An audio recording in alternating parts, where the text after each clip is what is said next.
This is Shelly and Emily Law, and we are beginning a whole new thing. We're so excited.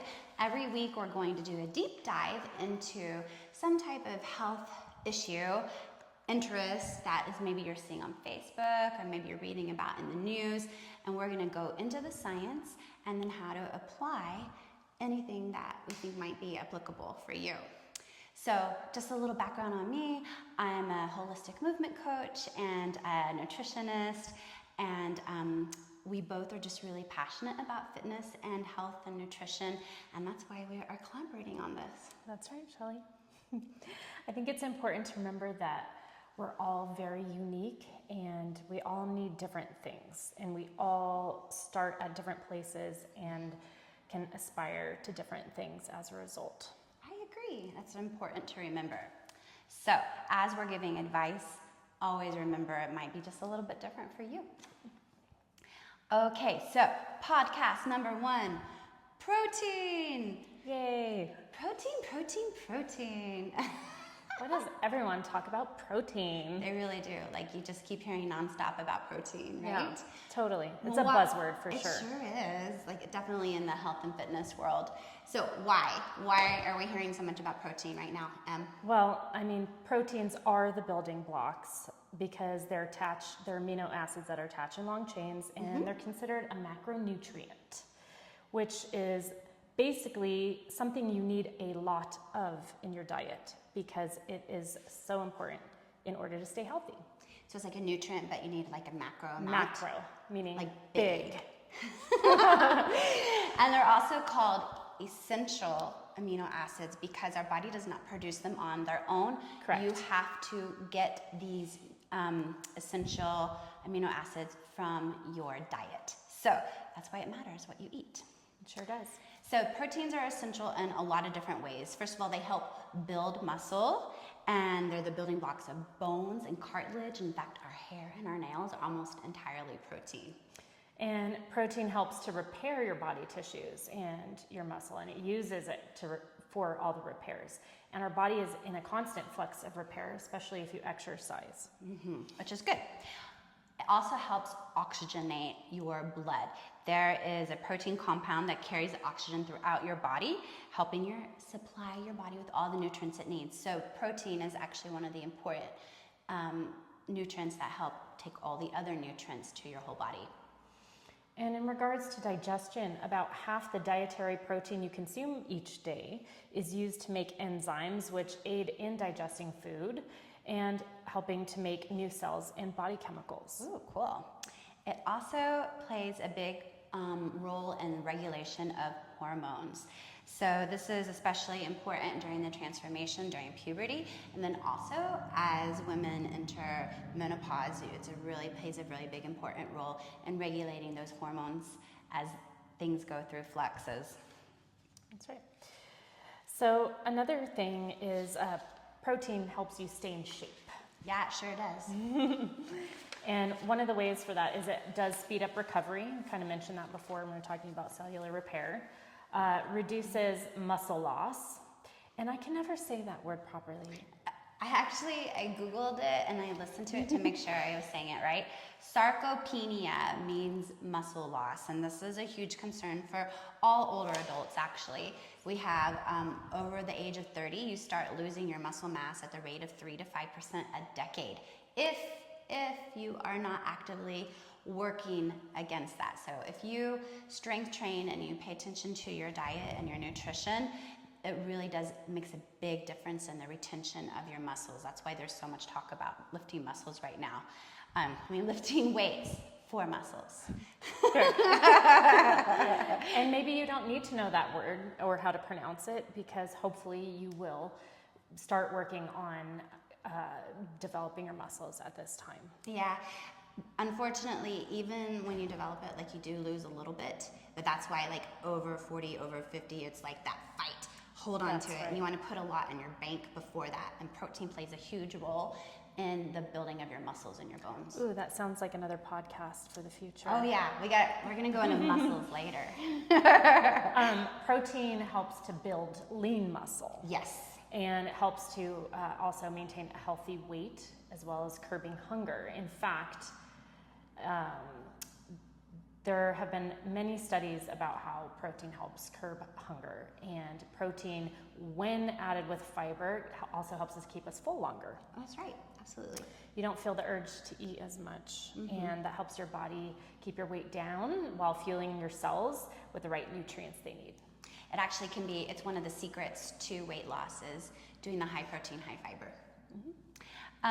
Okay, so you want to talk about like your experience Get with down protein? to the nitty gritty about what did you used to think about protein, and what do you think now? I always thought protein was important, but I didn't understand or know how much I actually needed. I've been a runner my entire life, always super active, and I always considered myself as a person who gets enough protein, but when I started studying it, I actually realized I was in a protein deficit basically my entire life. Wow. Even, I would say, until this past fall, I trained for a marathon, and that's when I started tracking my macronutrients, which we'll talk about in a little bit. I used to always think, oh, you need to keep track of calories, because that's what society used to tell women, for the last 4 or 5 decades, is keep track of your calories. Don't eat too much. You need to stay small. Right. And that's actually super detrimental. And so once I started keeping track of protein, I noticed extreme muscle gain, strength, better sleep. Everything in my life basically just feels better. That's amazing. And I remember you actually telling me something about like through your running, like how you and so correct me if I'm wrong, but like you got used to like this feeling of like depletion partway Correct. through your runs, right? Yes. And then how did that change? It changed because I started paying attention to, I started actually having protein before my runs. Oh, okay. And then during my runs, and then also after. So it's important, the timing of it. I didn't have that depleted feeling anymore, and my body actually was repairing a lot faster after long 3-hour training runs that used to take me 5 days to recover from would only be 1 or 2. Amazing. Yeah, power protein. So for me, I just remember people talking about, oh, I'm tracking my macros, and I thought it was just like another weird diet like Atkins or something. I mean, and I've always paid attention to nutrition and health, and have always been active as well, running and yoga and hiking, etc.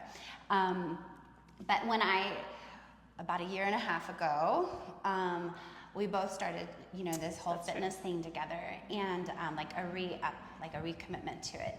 And I started paying attention to my macros then, and just the addition of adding in more protein really helped me stay full longer. And I ended up losing like 20 pounds because I added the food in and I wasn't trying to restrict. That actually happened to me too. Yeah. I didn't realize that eating right and eating more protein, eating all of that, and not paying attention to the calories actually reduced weight and started sculpting muscle. Amazing. So, Isn't it so? yay, Power protein.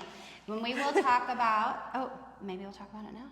Those macros. We're going to talk about the Big Mac, and we don't mean McDonald's Big Mac. No, we don't support McDonald's. No.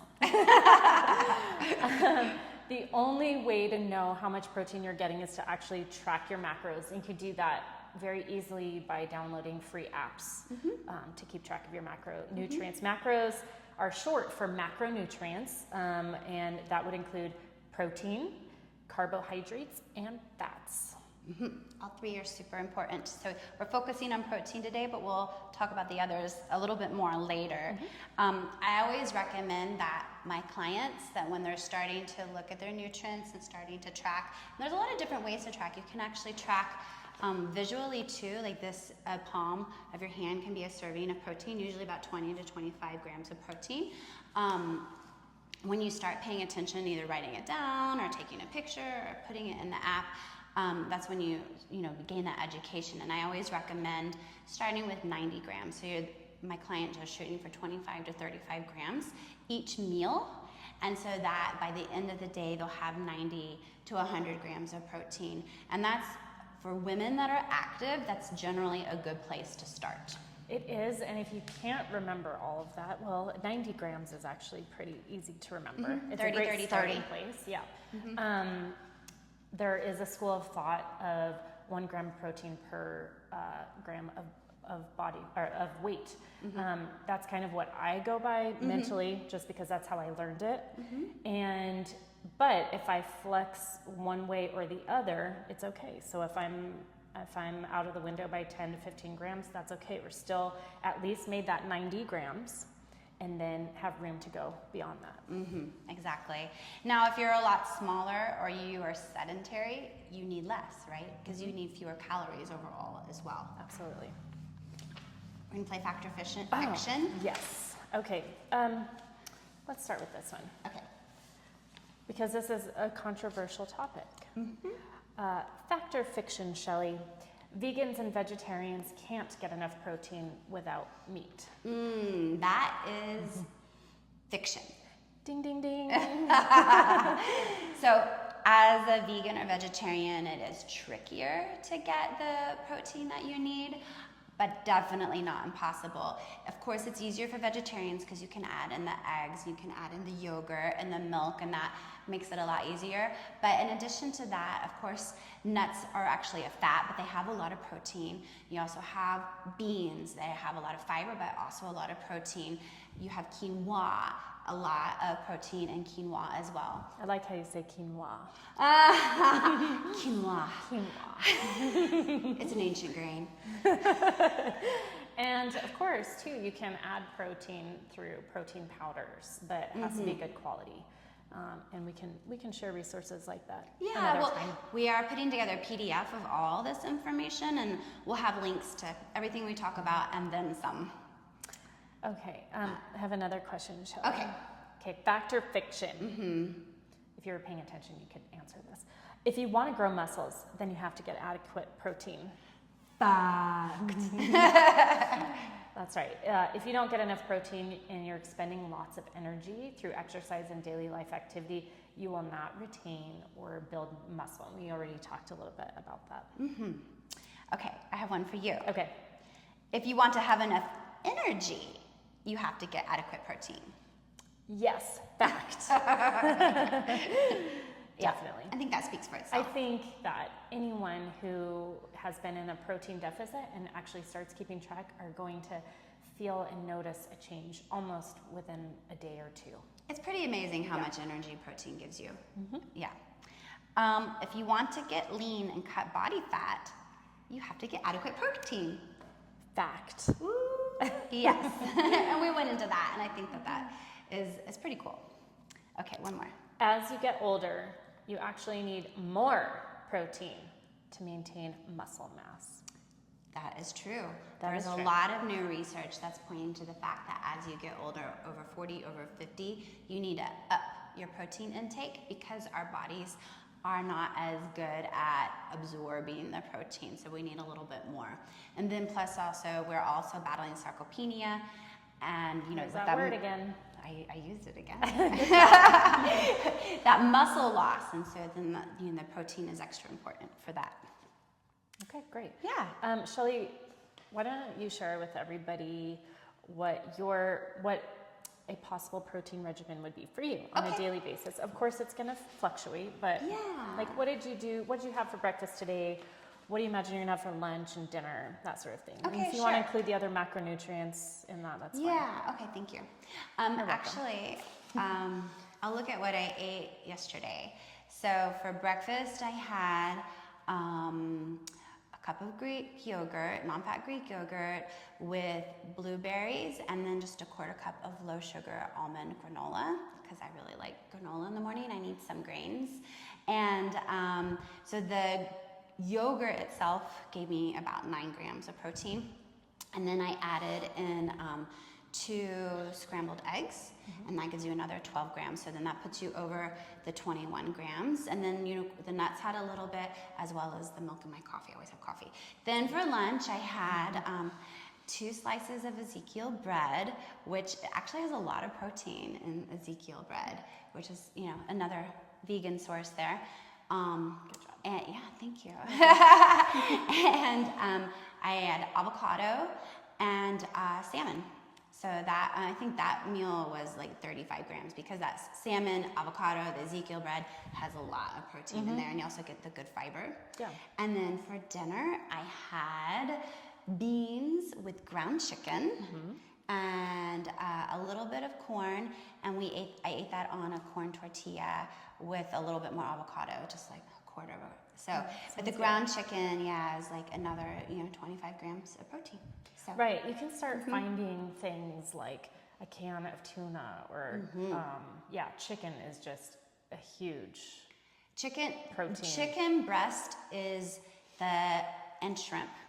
They both lots give of shrimp you lately. they both give you a lot of protein for very few calories. Like the bang for your buck for protein is protein, and I would say chicken and shrimp. Yep.